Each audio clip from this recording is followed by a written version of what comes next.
April is Fair Housing Month, and we're just a few days away from Earth Day. In honor of both, a crowd of volunteers spent the afternoon improving one of Burlington's parks. But this work is about much more than landscaping. Alyssa Borden has the story.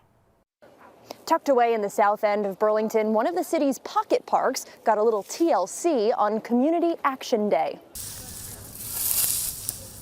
A little love for a little park on this second Community Action Day, put on by a handful of Burlington organizations. The goal, to breathe a little life into the Champlain Street Park. There was a feeling that the space had really fallen into a state of disrepair and that people were, not feeling safe, in all honesty, in the space. Nate Lantieri is on the Burlington Parks and Rec Commission, but also lives in the neighborhood.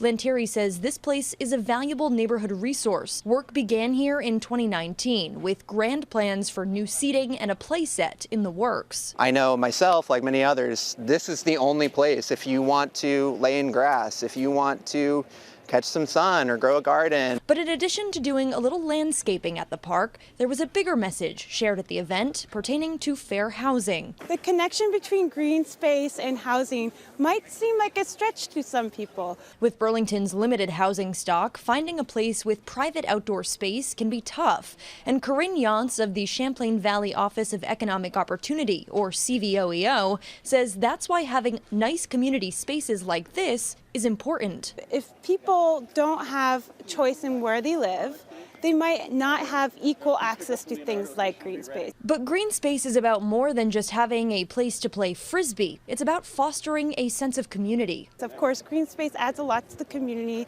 It's a space for people to come together, to meet each other, again, build that community resilience, the neighborhood sense of connection. That's especially important in this neighborhood, which is said to be one of Burlington's most ethnically diverse. Burlington's Director of Race, Equity, Inclusion, and Belonging, Kim Carson, says this work helps create a feeling of belonging. Belonging is really in the eye of the beholder, and that's really important that we really engage the community to see what belonging means to them. Carson says racial disparities come into play in housing and in green spaces too. Increasing access to both creates a healthier community, and CVOEO says it all starts with fair and equitable housing.